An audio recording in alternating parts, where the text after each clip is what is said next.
My name is Olivia Anderson. I am 28 years old, and I live in a quiet, high-rise condo overlooking the skyline of Seattle. My phone buzzed on the glass desk. It was a message from the family group chat.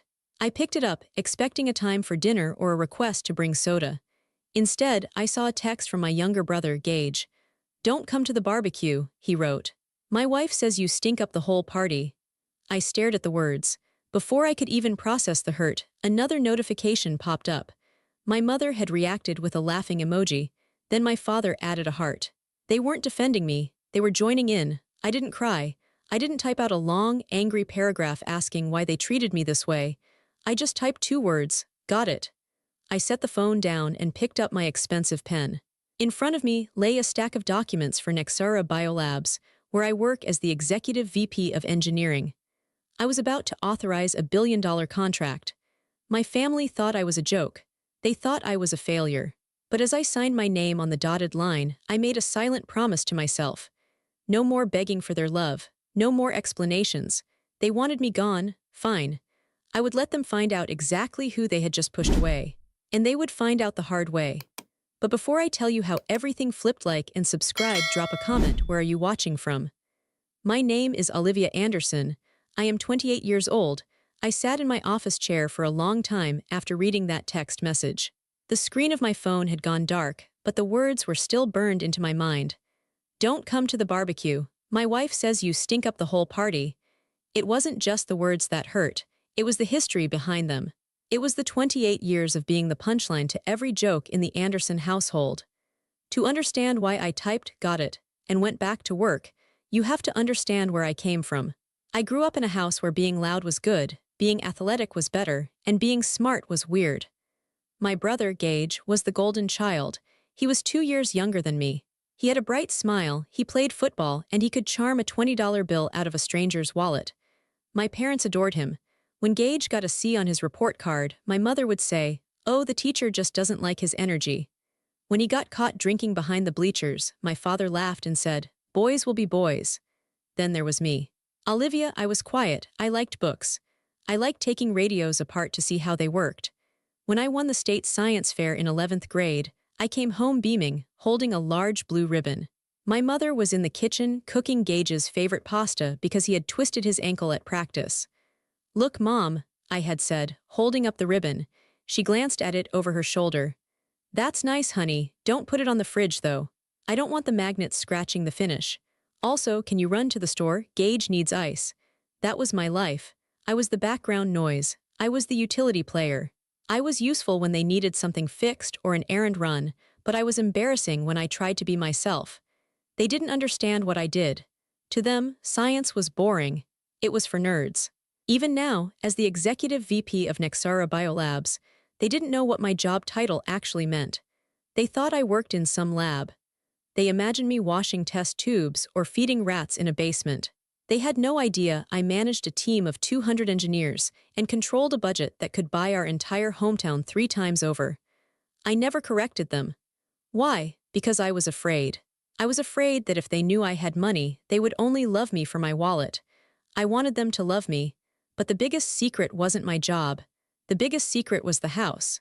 3 years ago, Gage had come to me crying. He had just dropped out of college for the 2nd time. He had a girlfriend, not Tegan, someone else back then, and they needed a place to live. My parents didn't have the money to buy him a house. They were barely scraping by themselves. I couldn't stand to see my little brother cry. Even though he teased me, even though he ignored me when his cool friends were around, he was still my brother. So I did something stupid. I did something out of love. I bought a beautiful 3-bedroom house on Elm Street. It was a nice place with a big backyard and a new kitchen. I bought it under an LLC, a limited liability company, so my name wasn't on the public deed. I told Gage, "I know a landlord who is looking for a tenant. He's really nice. He says if you cover the utilities and keep the lawn mowed, he won't charge you rent for the first few years. He wants someone to just look after the property." Gage had hugged me. "You're a lifesaver, Liv, even if you are a nerd." I let that insult slide because he was happy. For 3 years, I paid the property taxes. I paid the insurance. I paid for the new roof when it leaked last winter. I paid for the plumber when Gage tried to flush a t-shirt down the toilet. I was his landlord. I was his benefactor. I was the reason he had a roof over his head. And now he was uninviting me to a barbecue in the very backyard I paid for.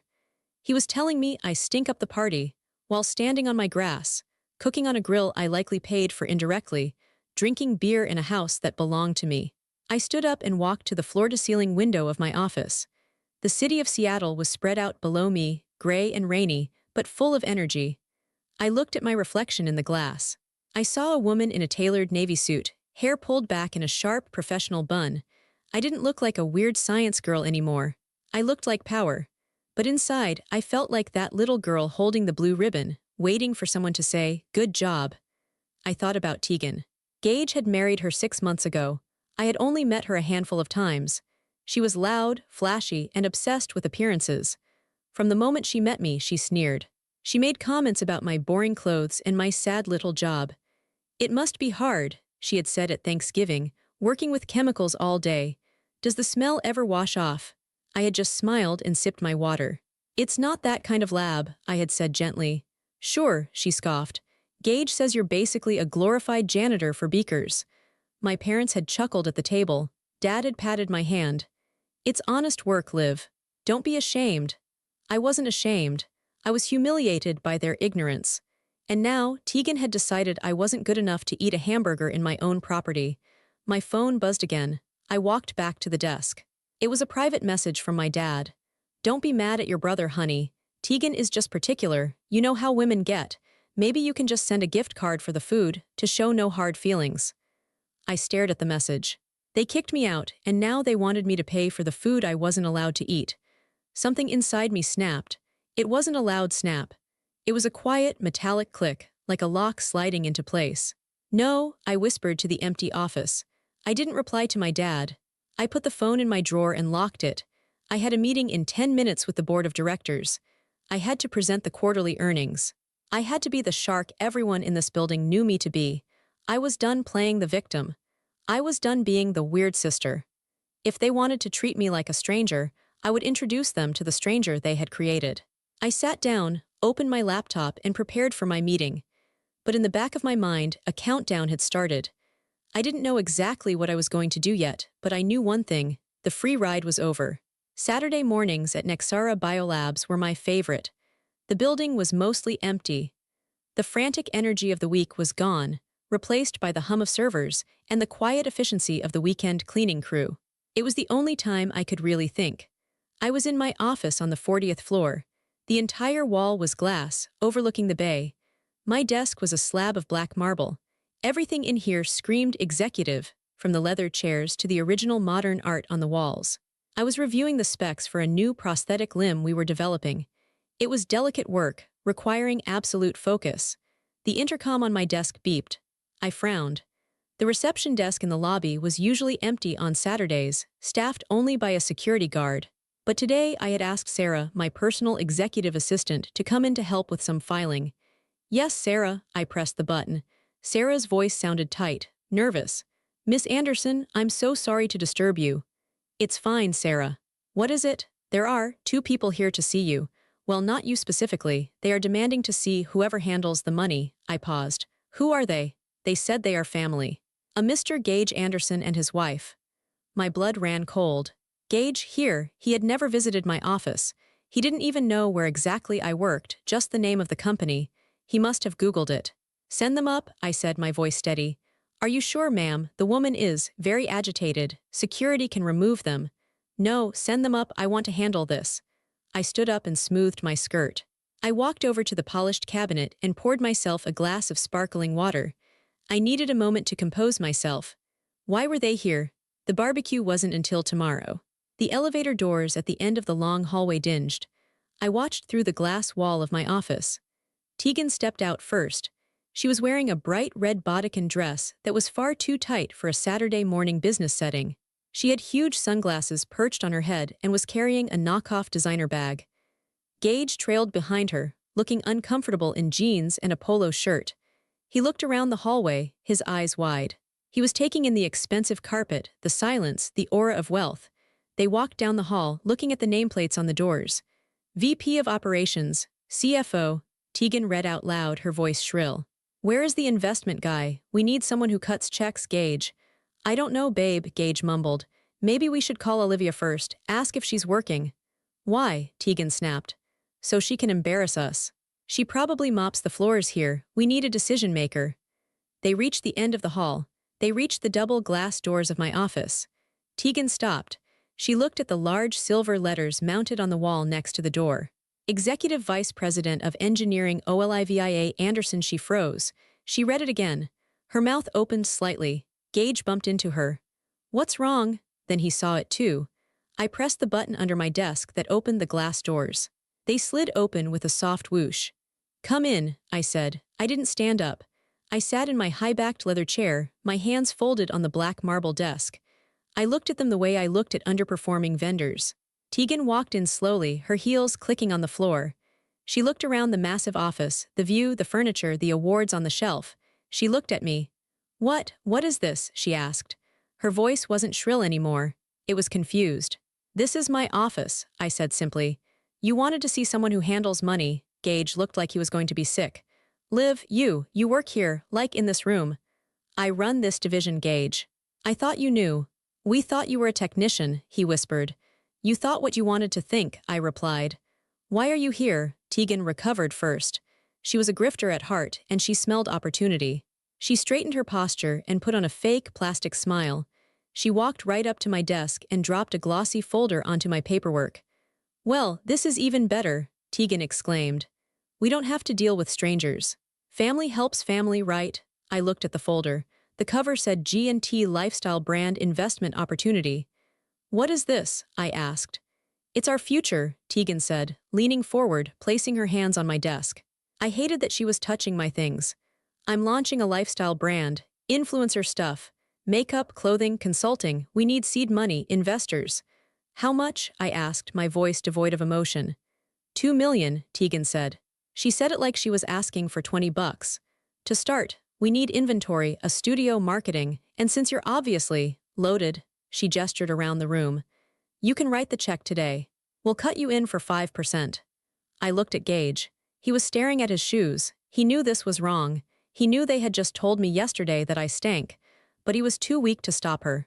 Yesterday, I said softly, you told me not to come to your house because I smell. Tegan waved her hand dismissively. Oh, that was just a joke, Liv. You know how we joke. Don't be so sensitive. We're talking business now. You want $2 million, I repeated. It's an investment, Tegan insisted. You'll make it back in a year.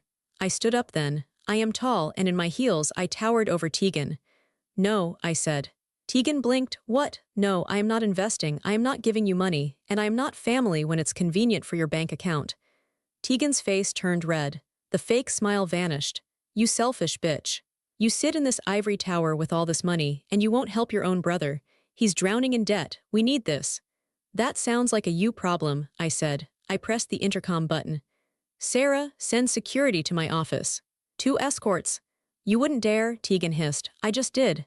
Gage, Tegan screamed at my brother. Do something, tell her. Gage looked at me, his eyes pleading. Liv, please, just listen to the pitch. Tegan worked really hard on it. Did she work as hard on it as she did on the text message insulting me? I asked. Gage flinched. 2 uniformed security guards appeared at the door. They were large men, professional and imposing. Miss Anderson, one of them asked. Please escort these visitors out of the building, I said, sitting back down and picking up my pen. They were just leaving. Let's go, the guard said, stepping toward Tegan. Don't touch me, Tegan shrieked. She grabbed her folder. You're going to regret this, Olivia. You think you're better than us, you're nothing. You're just a lonely, miserable spinster with a checkbook. Goodbye, Tegan. Goodbye, Gage. I didn't look up as they were marched out. I heard Tegan screaming all the way down the hallway. I heard the elevator ding. Then, silence returned. My hand was shaking slightly as I held the pen. It wasn't fear. It was adrenaline. It was the realization that the line had been crossed. They didn't see me as a person. They saw me as an ATM that they could insult and withdraw from at the same time. I took a deep breath. I thought it was over. I thought I had made my point. I was wrong. It was just beginning. The silence didn't last long. By the time I got home that evening, my phone was blowing up. Gage had called 6 times. My mother had left 3 voicemails.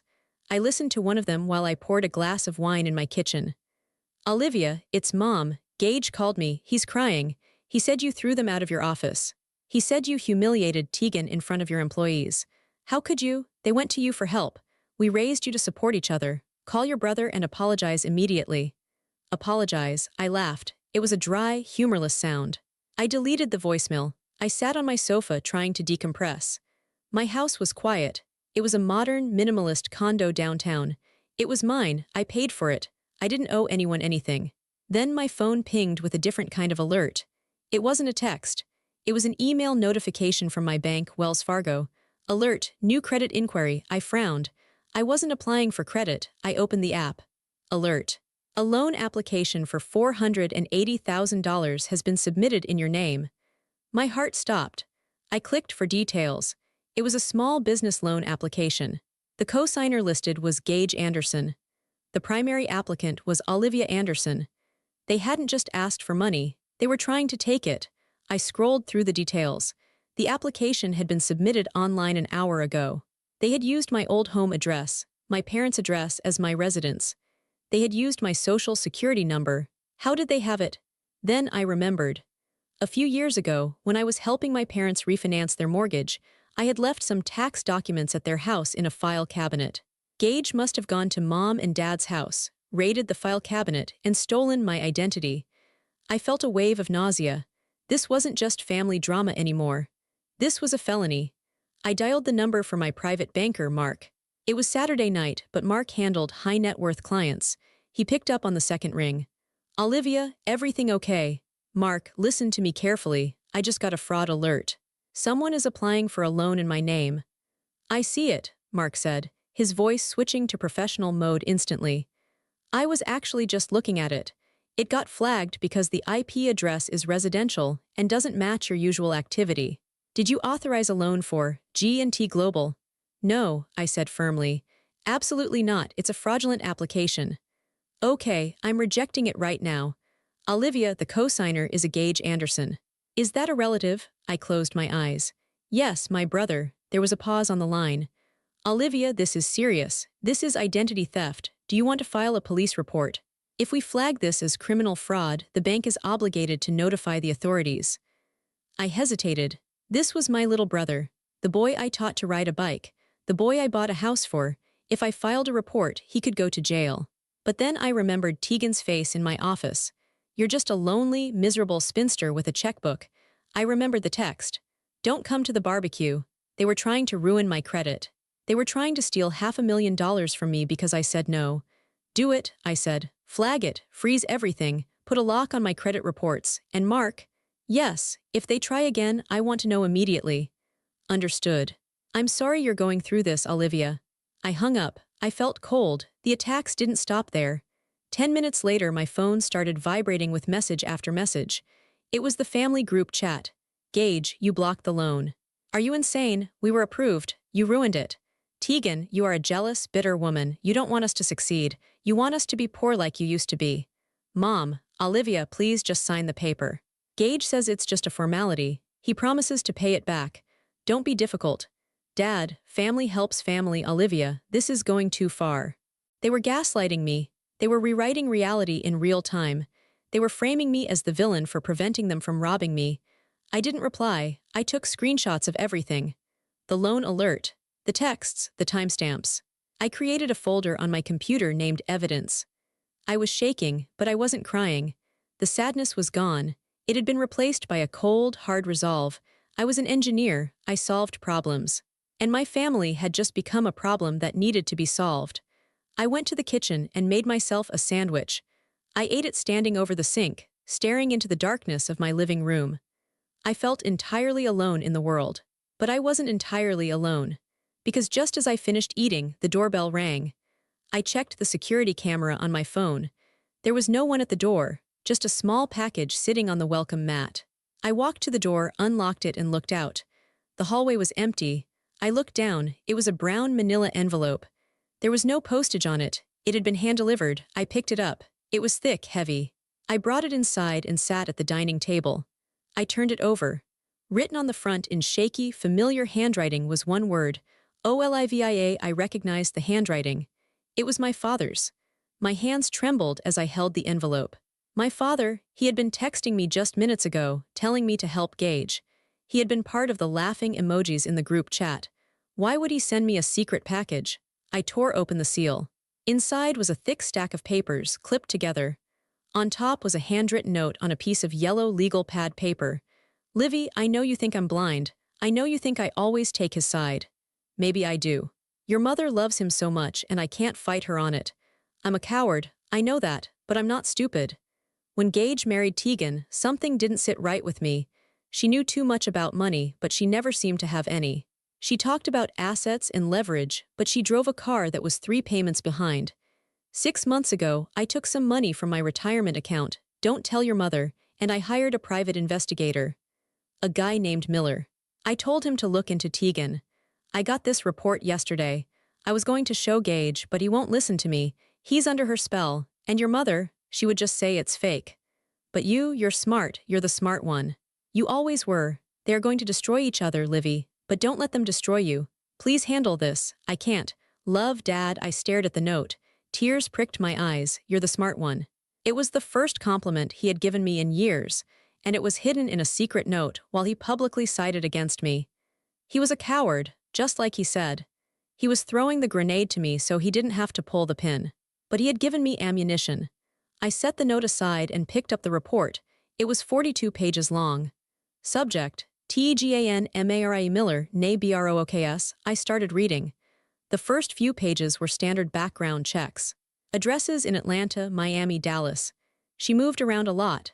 Then came the financial history. It was a bloodbath, 3 bankruptcies in 10 years, 6 civil judgments for unpaid debts. But the real horror story was on page 12. Former spouse, Maverick Jones. Tegan had been married before, 5 years ago, to a man named Maverick Jones in Atlanta. The report detailed the divorce proceedings. It was a nightmare. Tegan had taken out 7 credit cards in Maverick's name without his knowledge. She had maxed them out, over $80,000 in luxury goods, vacations, and clothes. She had forged his signature on a car loan. When the debt collectors came calling, Maverick lost everything. He lost his house. He lost his business. He ended up living in his truck for 6 months. Tegan had claimed emotional abuse and left him with the debt, moving to a new state to find a new victim. And now she was doing the exact same thing to Gage. I flipped to the section on Gage. The pie had dug deep. Current liabilities, Gage Anderson credit cards, $45,000 maxed out personal loans, $30,000 high-interest auto loan, $60,000 for a Range Rover registered to Tegan but the loan is in Gage's name.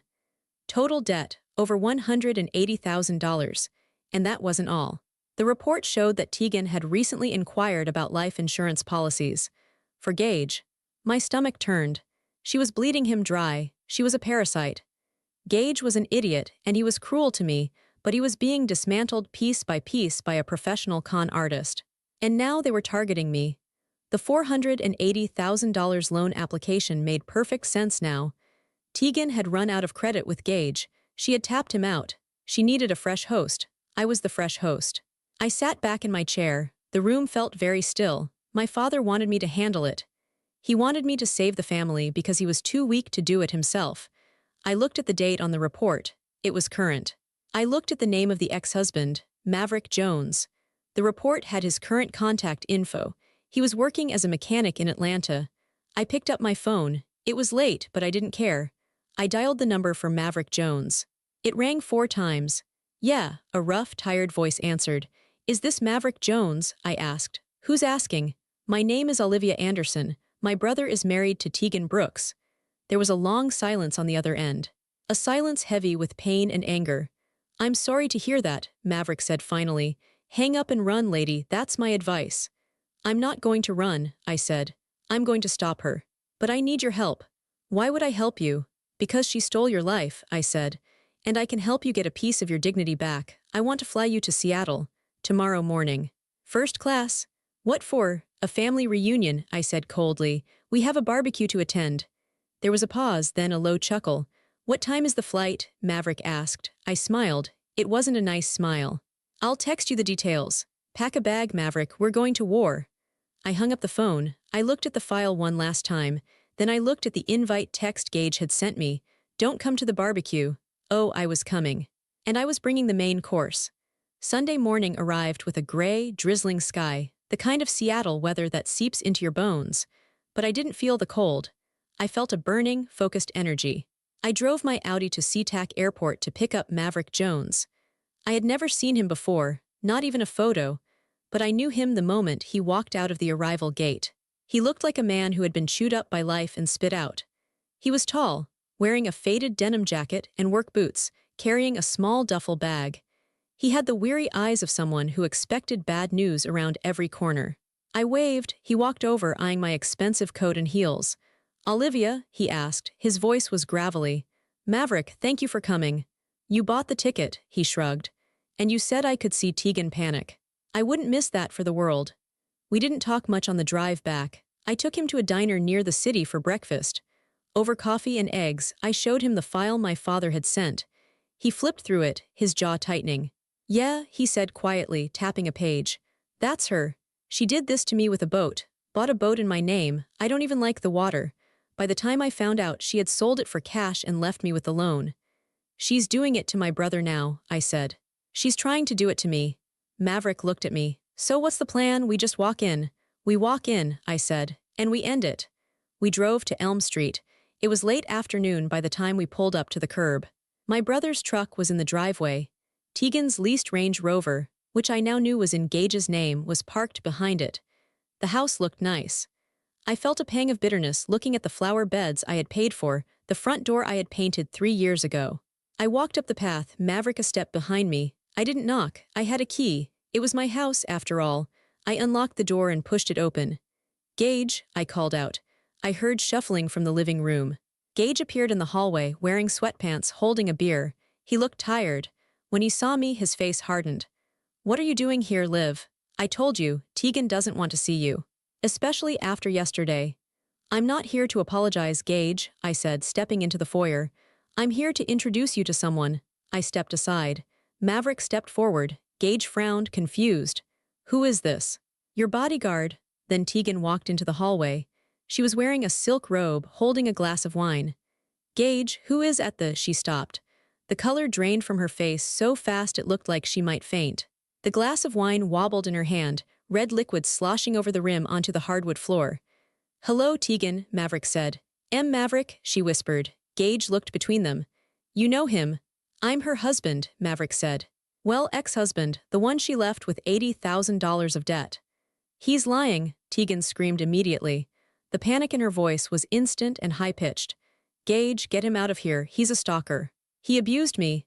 "I have the court documents right here," Maverick said calmly, reaching into his jacket and pulling out a folded stack of papers. He tossed them onto the hallway table. "Bankruptcy filing. Police reports for fraud, and the letter from the credit card company where you forged my signature." Gage looked at the papers, then at Tegan. "Babe, what is this?" "Don't look at it," Tegan shrieked. She lunged for the papers, but I stepped in between. "Read it, Gage," I said. Gage picked up the papers with shaking hands. He read the summary. He looked at the dates. You filed for bankruptcy 3 months before we met," Gage asked, his voice trembling.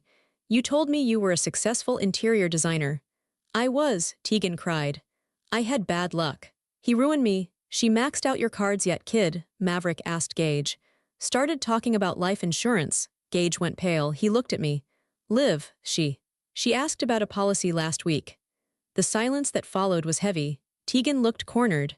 Her eyes darted around the room, looking for an escape, looking for a lie that would stick. "This is a setup," she yelled, pointing at me.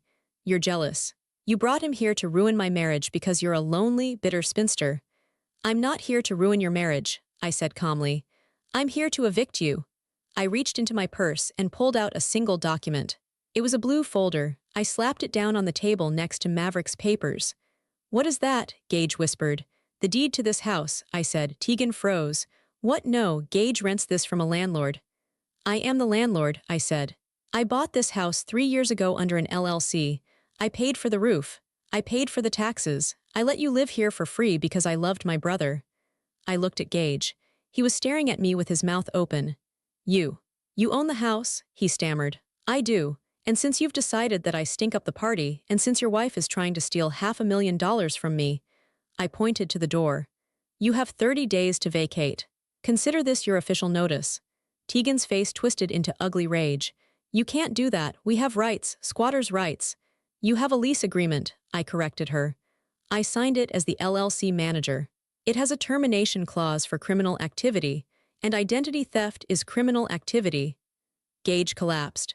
He literally slid down the wall and sat on the floor, putting his head in his hands. He started to sob. It wasn't a quiet cry. It was the sound of a man whose entire world had just shattered. Tegan stood over him, screaming that I was a witch, a liar, a thief. Come on, Maverick, I said. We're done here. We walked out. As I closed the front door, I could still hear Tegan screaming at Gage to man up and do something. I got in the car. My hands were steady. You okay? Maverick asked. I will be, I said. Let's get you to your hotel. If I thought the confrontation on Sunday was the end, I was naive. It was just the declaration of war. The next morning, Monday, I went to work as usual. I needed the routine. But my phone became a war zone. By 9 a.m., Gage had sent me 40 texts. Liv, please don't do this. Tegan is just stressed. She didn't mean the identity theft, she was just trying to surprise me with the business. We have nowhere to go. Mom and Dad are going to kill you. Then came the text from my parents. Mom, Olivia Marie Anderson, call me right now. Tegan says you brought a strange man to their house and threatened them, and you own the house. How could you lie to us for 3 years? You are tearing this family apart. Dad, this is cruel, Olivia, even for you. Tegan is fragile. You need to apologize and fix this loan situation. They need money, not eviction notices. I read the messages during my coffee break. They didn't ask if Tegan was a criminal. They didn't ask if I was okay after having my identity stolen. They only cared that the boat was rocking. I didn't reply to any of them. Instead, I called my lawyer. Proceed with everything, I told him. Full eviction, and I want to file a formal police report regarding the fraudulent loan application. I want it on record. Are you sure? My lawyer asked. Once we file the report, the district attorney might pick it up. Your sister-in-law could face jail time. I'm sure, I said. She didn't care if I lost my credit. I don't care if she loses her freedom. By Tuesday, Tegan had changed tactics. I received an alert from my credit monitoring service. Another inquiry, this time for a luxury car lease. She was desperate. She was trying to grab as much cash or assets as possible before the ship sank. Because I had frozen my credit, the application was instantly denied. Tegan must have realized the walls were closing in. She started posting on Facebook. She wrote long, rambling posts about toxic in-laws and rich people who think they can control you. She tagged me. She tagged my company. It's so sad when family chooses money over love. My sister-in-law Olivia Anderson, VP at Nexara, is kicking us out on the street because she's jealous of our happiness. Please pray for us. I watched the likes roll in. My cousins liked it. My aunts liked it. It hurt, I won't lie. It felt like the whole world was believing a lie. I wanted to comment. I wanted to post the bankruptcy records. But I stopped myself. No explanations, I had promised. I let her dig her hole. On Wednesday, my mother showed up at my office building. Security called me. Miss Anderson, your mother is here. Tell her I'm in a meeting, I said. She says she won't leave until she sees you. She's crying, ma'am, I sighed. I went down to the lobby. Mom was sitting on a bench near the fountains, clutching her purse. She looked older than I remembered. When she saw me, she stood up, her face wet with tears. How could you? She sobbed, loud enough for the receptionist to hear. Gage is your brother, you're making him homeless. He's not homeless, Mom, I said quietly, keeping my distance. He has 30 days, and he has a job. He can rent an apartment like an adult. He can't, she cried. His credit is ruined, Tegan said. Tegan ruined his credit, I interrupted. Not me. Tegan stole his money. Tegan stole my identity, Mom. She tried to steal $500,000 from me. Did you ask her about that? Mom waved her hand dismissively. Oh, that was just a misunderstanding. She explained it to us. She mixed up the paperwork. She thought you would want to be a partner. I stared at her. The delusion ran so deep it was terrifying. She used my social security number without asking, I said. That's a felony, Mom. It's not a mix-up. You're so cold, Mom whispered, shaking her head. You've always been cold. You care more about your rules and your money than people. If you go through with this eviction, don't bother coming to Christmas.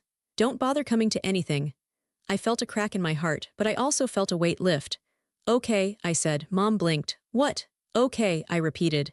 If that's the choice, let Tegan rob me or lose my family, then I choose to lose the family. Mom stared at me, shocked that her ultimatum hadn't worked. I turned and walked back to the elevators. I didn't look back. Memorial Day arrived the following Monday. The family barbecue was an institution. Every year, aunts, uncles, cousins, and neighbors gathered. Usually it was at my parents' house, but this year, it was scheduled for Gage's house. My house. I hadn't been uninvited formally, other than that first text. And since I was the owner of the property, I had every legal right to be there. I dressed carefully. I wore a sharp white blazer and dark jeans. I looked professional, calm, and rich. I drove to Elm Street around 2 p.m. The street was lined with cars. I could smell the charcoal smoke. I could hear music. I grabbed the thick manila folder from my passenger seat. This was the folder containing everything. The deed, the eviction notice, the police report number for the identity theft, the PI report on Tegan's past. I walked into the backyard. There were about 30 people there. My dad was at the grill. Mom was handing out potato salad. Gage was sitting at a picnic table, looking pale and thin, drinking a beer. Tegan was holding court near the cooler, laughing loudly, wearing a sundress. The conversation died as I walked onto the grass. Tegan saw me first. Her smile dropped. "What are you doing here?" she shouted. "Gage told you not to come." My dad looked up from the grill. He looked terrified. He knew what I knew. "I'm here to check on my property," I said, my voice carrying clearly across the yard. "Get out," Tegan screamed. She marched toward me. "This is our house. You are trespassing." "Actually," I said, walking past her to the main picnic table. "I'm not." I dropped the heavy folder onto the table, right between the bowl of baked beans and the platter of corn. It made a loud thud. "What's this?" my Uncle Steve asked, holding a hot dog. "Public records," I said. I opened the folder. I spread the papers out. "This," I pointed to the first document, "is the deed to this house. It belongs to Olivia Anderson Holdings, LLC. I bought it 3 years ago so Gage wouldn't be homeless." A gasp went through the crowd. My cousins whispered. "And this," I pointed to the next paper, "is the eviction notice I served them last week. Because Tegan hasn't paid rent ever, and because she committed a crime on the premises." "Liar," Tegan shrieked, trying to grab the papers. I caught her wrist. My grip was iron. "And this," I said, ignoring her struggling, "is the police report filed 3 days ago. For identity theft. Tegan tried to take out a $480,000 loan in my name using stolen documents." I looked at my family. My aunts looked horrified. My cousins were pulling out their phones. "And finally," I said, pulling out the PI report, "this is the record of her previous marriage, where she bankrupted her husband, Maverick Jones, and left him with $80,000 in debt. Just like she has currently done to Gage, who is sitting on $180,000 of debt right now."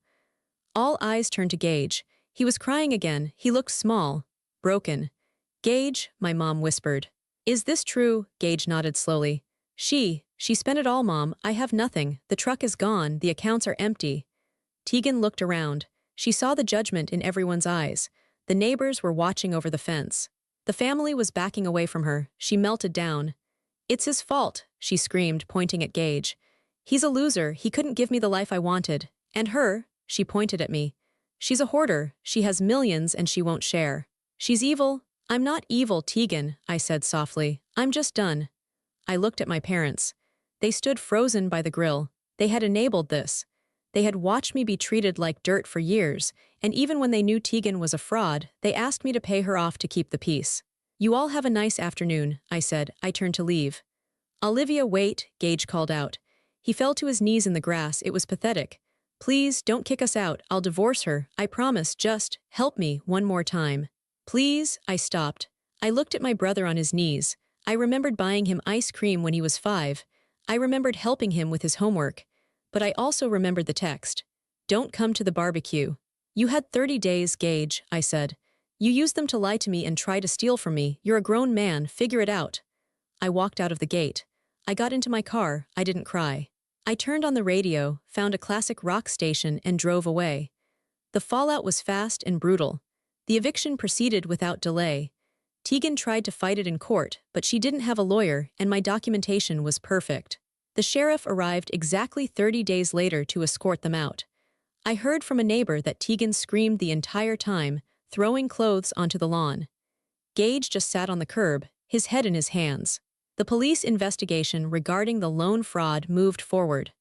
Because I refused to drop the charges, the district attorney picked up the case. It turned out Tegan had done this before in other states, but the victims had been too embarrassed to press charges. I wasn't embarrassed. She was arrested 2 weeks after the barbecue. She was charged with wire fraud and identity theft. She is currently awaiting trial, and since she has prior civil judgments for similar behavior, her lawyer is trying to cut a plea deal for minimal jail time. Maverick, her ex-husband, actually flew back up to Seattle to testify at her bail hearing. He told me it was the best vacation he'd ever taken. As for Gage, his life collapsed. The background check for his job flagged his massive debt and the pending civil lawsuits from creditors. He worked in sales, and he was considered a liability. He was fired. Without an income, and with his credit score in the low 400s, he couldn't rent an apartment. This is where the family values of my parents finally cost them. They couldn't let their golden child be homeless. So they did exactly what I knew they would do. They sold their house, the house I grew up in, to pay off Gage's most urgent debts so he wouldn't go to jail for bad checks. They downsized to a 2-bedroom rental apartment. Gage lives in the 2nd bedroom. I hear through the grapevine that it's a miserable existence. Tegan is gone. She fled back to the East Coast the moment bail was posted, leaving Gage with all the debt she accrued in his name. My parents spend their days arguing about money and blaming the unfair system. Occasionally, they try to blame me. My mother sent me a letter last Christmas. I hope you're happy in your big glass tower while your family suffers. You could have fixed all of this with one check. I burned the letter in my sink. I didn't fix it because I didn't break it. They broke it. I just refused to pay for the repairs. As for the house on Elm Street, I sold it. I sold it for a profit. I took that money and started a scholarship fund for girls in STEM, science, technology, engineering, and math. Girls like me who were told they were weird for liking smart things. Every year, I pay for 2 girls to go to college. That is a better legacy than enabling a brother who hates me. It has been 6 months since the barbecue. My life is quiet now, but it is a peaceful quiet. It's not the lonely silence I used to fear. It's the silence of safety. I changed my phone number. I blocked every email address associated with my family. I even changed gyms just in case. Sometimes, late at night, I wonder if I was too harsh. I wonder if I should have given Gage one more chance. He is my blood, after all. But then I remember the feeling of that text message. You stink up the whole party. And I remember the feeling of Tegan standing in my office, demanding my money. I realized that family isn't about whose DNA you share. It's about who respects you. It's about who stands by you when you're holding the blue ribbon, not just when you're holding the checkbook. I am still the executive VP at Nexara. I am still single, though I've started dating a nice architect named David. He thinks my job is fascinating. He listens to me. I am sitting on my balcony right now, looking at the Seattle skyline. I have a glass of wine in my hand. My phone is on the table, and it is silent. No drama, no demands. No insults. Protecting yourself sometimes means cutting out the poison, even if the poison is your own flesh and blood. It hurts to cut, but it heals. I picked up the pieces of my dignity and built a fortress. And inside this fortress, the air is clean. If you are reading this and you are the weird one or the bank for your family or the joke, listen to me. Stop begging. Stop explaining. Stop paying. Let them fall. Let them see what life looks like without you holding them up. Because one day, they will realize exactly who they underestimated. And by then, you'll be too far away to hear their apology. And trust me, it's a beautiful sound.